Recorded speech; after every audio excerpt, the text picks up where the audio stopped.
Hey guys, welcome to the next tutorial of ethical hacking and penetration testing via Kali Linux. So in the previous tutorials we saw or we had a look at gathering information of a particular target or a particular host. So it could be just that gather information. You can also go ahead and gather information via social engineering, or you can go ahead and simply gather information through the techniques that I have shown you previously, that is through using Whois and DNSDict, DNSEnum, or the DNS mapping, and even the harvester to go ahead and gather the IP addresses as well as the emails. So the next step after you go ahead and gather information would be to analyze the information and then attack the specific party. So how are we going to do that exactly? There are two ways of doing that. One is through social engineering, and the another aspect of approach would be to go ahead and directly attack using the viruses or worms or trojans that you have created by yourself.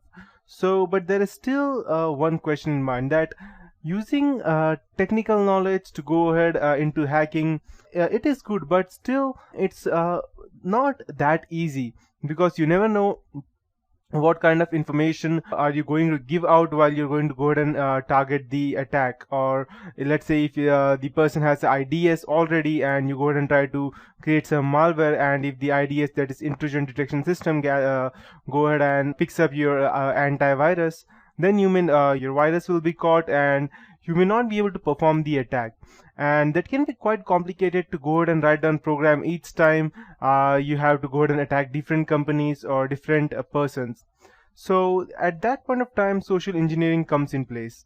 So as you can see, the definition that I have found somewhere on the internet, that your softwares that have been created by any person or any software engineer, they can be applied patches, but there is no patch for human stupidity. So that is social engineering. You go ahead, try to use your charm or your techniques to, or your information to go ahead and gather much more information by you going ahead and calling them, or using emails through phishing and other techniques to go ahead and gather information. Social engineering is a very vast term. It consists of technicalities as well as non-technicalities as well.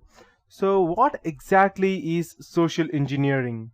So in this tutorial today, I will be taking you through what is social engineering, what are the different types of social engineering. So there are 5 different types: baiting, phishing, quid pro quo, pretexting, and diversion theft, which is normally conning people, and what would be the ways to go ahead and prevent them.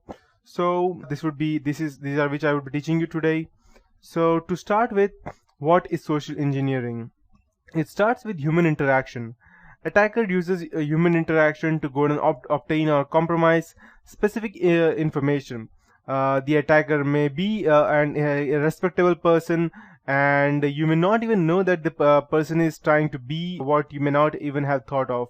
Attacker may appear unassuming or respectable, or he may even pretend to be a new employee, repairman, or an old boss of yours trying to gather information.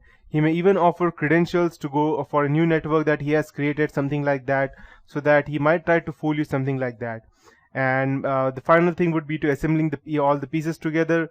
So by asking enough questions, the attacker may piece information together to infiltrate a company network. He may even attempt to gather information from many sources, so that when you ask him any question, he may be able to go ahead and give you out any specific answer that he wants, so that you will be confident enough to give him out the details that he wants. So Kevin Mitnick was he's the most famous social engineer of all time. He was dubbed as the most dangerous hacker in the world. So as you can see, it's written on his shirt that I am not a hacker, I am a security professional. That was after he was convicted in jail.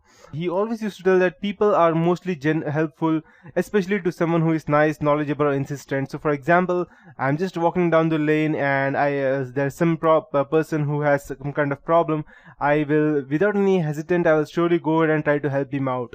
But that is not always good, because the person who is over there standing, who is in some kind of problem, who is a damsel in distress, he may not even be a damsel in distress. He may even be the attacker who is trying to attack us. And Kevin Mitnick's let's say Kevin Mitnick used his social engineering skills, or he was even called as a phone freak. He used that to go ahead and gather as much information as he could, and Later, he was caught. He stole billions of dollars just through phone freaking.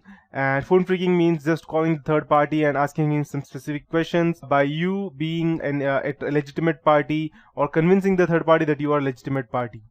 So Mitniff was even told that asked to go ahead and put in a solitary confinement because the lawyer even convinced the judge that he had the ability to start a nuclear war by whistling into a payphone. So that's not, this may be a bit exaggerated, but you never know, because as he was told that the USA itself was behind Kevin Mitnick for a very long time. And the worst part of it was that whenever he was about to get caught, but he was not caught, or he narrowly escaped some situation, he always used to leave donuts for the cops over there, just to tease them. Or so he was a very, not only a good phone freaker, but he was also very good in escaping things. So this is how he was. So he hardly used all of his knowledge to go ahead and attack or social he only used most of the time social engineering to go ahead and gather information. So he even has his own book named as Art of Deception. So these are the few points that he always told on each and every conference that he had. People always want to be helpful, and that's why they are easily being targeted. So what the hackers do are that they try to gain a level of trust in order to avoid any conflict between the person. And finally, when the party has enough trust in the third party or in the hacker, it's all about getting access to information that people think that is not that important. So let's say, for example, I go ahead and I call you. Let's assume that you are staying in United States, and so I go ahead and call you and I gather information such as your name, your addresses, your data. I will say that I'm calling you from, let's say, for example, or let's take an example of India over here. I'll just go ahead and call you and I'll tell you that I'm calling you from the census department, and we're trying to gather information about how much person lives in a family, how many persons live in a family. So can just give me out their names and the date of birth. And you'll think that, oh yeah, no problem, what's the problem in giving a date of birth? So you'll just go ahead and tell all of your names, give out your date of birth, and the person may even ask for email ID just so that you can go ahead and register you. You may even give that out, and when you ask any question related to any census, human census population, he may even give you that out. But what you don't know is that as soon as you go ahead and give the information, he's just going ahead and entering all of those things under your net banking or your phone banking technique, whatever you use, and he will straight away go ahead and use, let's say, for example, the forgot password option in your net banking, and he will easily go ahead and gain your all your details about your credit cards or debit cards, or even your bank status, as whether it's overdrawn or you have sufficient funds in your account, which is, according to me, quite risky. So and the worst part is that, let's say, for example, you are a male, and if a lady calls you, then humans always have a tendency that if a lady calls, then automatically they have a soft corner for them, and they always want to be helpful for the girl. They will never hang up on any specific girl.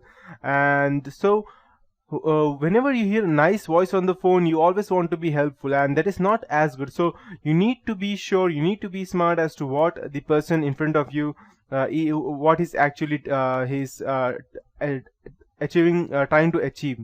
So social engineering cannot be blocked by technology alone, or I can say it can never be blocked by technology, because the only fault that in social engineering would be of the person, not of any specific company. And when you say social engineering cannot be blocked by technology, you may always need to make sure that you are smart and you're not going to give out any information even to any random party. And people nowadays don't normally think much of that, because let's say, for example, people normally go ahead and create their accounts on Facebook, and they give out all the information on Facebook, such as where they live and what their phone numbers are, what's their email ID, or even the pics they take, that gives such much information about what this person likes, how does it wear. So that can be went ahead and created a specific amount of information.